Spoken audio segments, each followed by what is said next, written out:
We've got the top 5 times the LSU Tigers cooked the Florida Gators, but first, an LSU-Florida preview.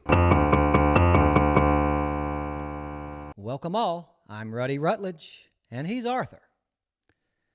As mentioned in our intro, we have something fun for the end of this episode.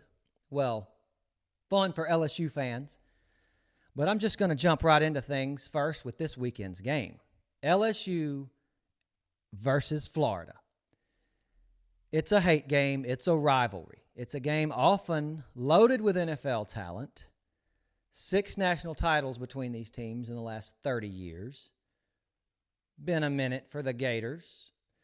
But when LSU and Florida are both good teams and set to face off in a high-stakes matchup at night in either the Swamp or Death Valley, peak college football, right there, peak college football.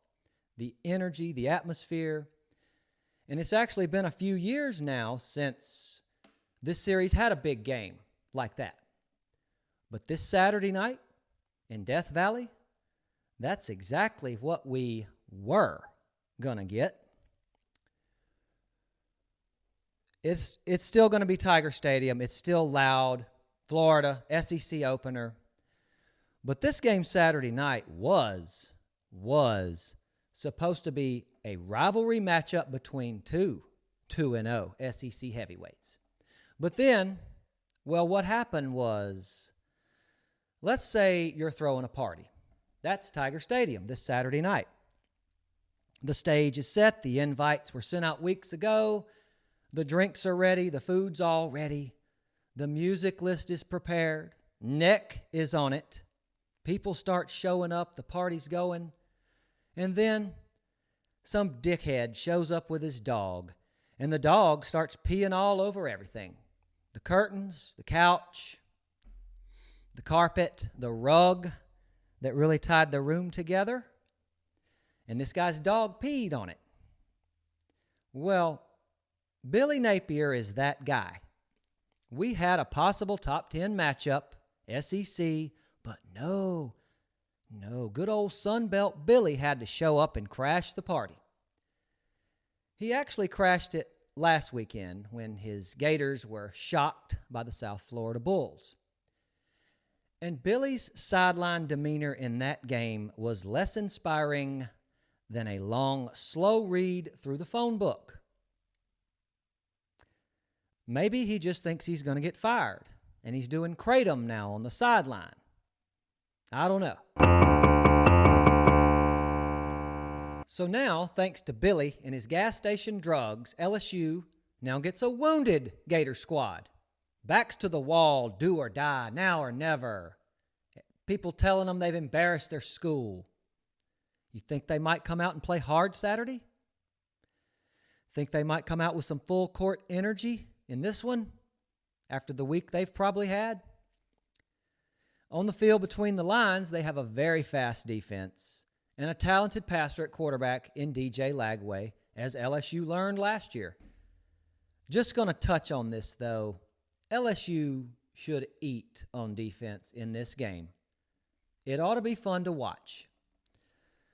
But on the other side, the Tiger offense is, to put it nicely, still working some things out. They're still figuring some things out. 83rd in the country in total offense, 108th in scoring offense. Lots of mistakes against Tech last week, 40 points in 2 games. And this is an LSU offense with its 8 super-duper incredible wide receivers that was hyped to the moon this preseason. Guilty. Now, they have done some nice things out there at times, but we are still waiting for Avengers to assemble.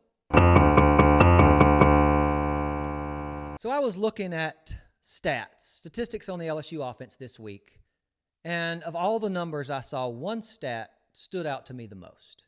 Garrett Nussmeier is averaging 5.9 yards per pass attempt. Yards gained per attempt. That is second to last in the SEC. He's not been able to connect with the receivers on the deep ball, as everyone has seen. He's mostly going with the quick short throws that don't require time to develop.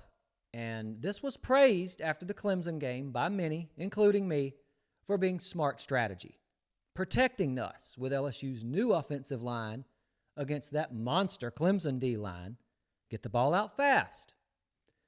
But then they play game 2, not against a defensive front like Clemson's, and they still struggled to run the ball against Tech's front. I seen it. Now, Tech's defense did play very hard, but they were smaller by a good bit than Clemson's front seven. Now, LSU center Braylon Moore will play Saturday. That's huge for this O-line against this Florida front seven. He is a difference maker. But another issue, something that would really help, is when Nuss looks upfield Saturday and he sees nothing but Mississippi River sod in front of him, he has to tuck that ball and go. It's past time. So, how does it play out? How does it go down Saturday night? Does LSU finally get it going on offense on the ground? Well, this Florida defense is not the ideal defense for that, but I do think last week was a wake-up call, at least as far as the mistakes go. At the least, I expect a much sharper, crisper, cleaner game from Nuss and the offense. LSU on defense, Florida has speed. Lagway can spin it, but he's not much of a dual threat, and that offense was just a complete mess last week. And with the Valley shaking at night, I don't see a whole lot going their way this week either. But this one might end up being closer than what some folks think. Don't forget, Florida is in a do-or-die type of a game, backs to the wall. So, prediction. On Saturday night, the LSU defense smothers the Florida offense. Backs to the wall and all for most of the game. And the Tiger offense, behind their quarterback, their number 18, finally cranks it up a little in the second half, enough to put the Gators on the grill. Tigers 24, Gators 13. LSU and Florida have played 71 times in football. Lots of fun games in the series. Most fans of these teams know all about the classic games, the ones that have been talked about all week this week and remembered.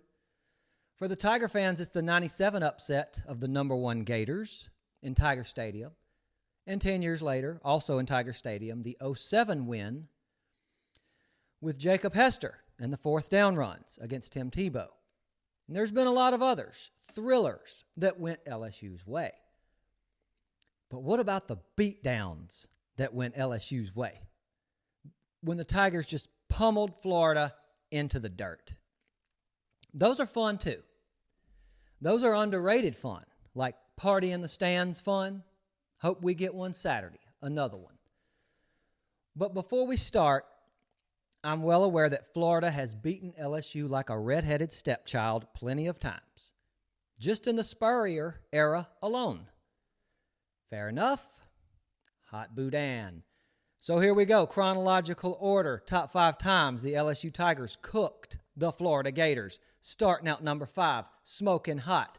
1967, smoked Gator. LSU 36, Florida 7.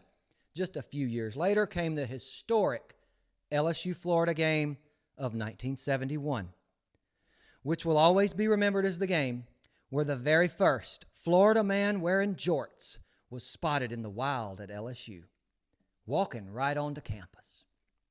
Stately oaks, broad magnolias, jorts in Tiger Stadium. Nothing was the same after that, but at least the Tigers took care of business and made Gator stew 48-7. The next cooking, 2002, LSU went into the swamp and chopped Ron Zook's defense into little bitty Gator bites, and then LSU fried Florida 36-7. That game, though, will partly be remembered negatively because quarterback Matt Mock was lost for the season in that game after he was unnecessarily left in the game very late and was injured on a quarterback run. The coach responsible for that for leaving Mock in that game in that situation must have been a mouth-breathing dumbass. Doubt that coach ever won anything of significance.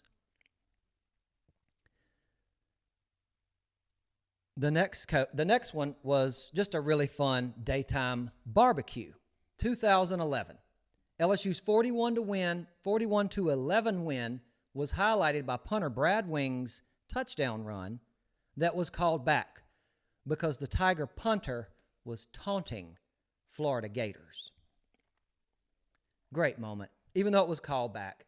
And finally, from the 2020 COVID year, it's not a beatdown, but no way this was not being included.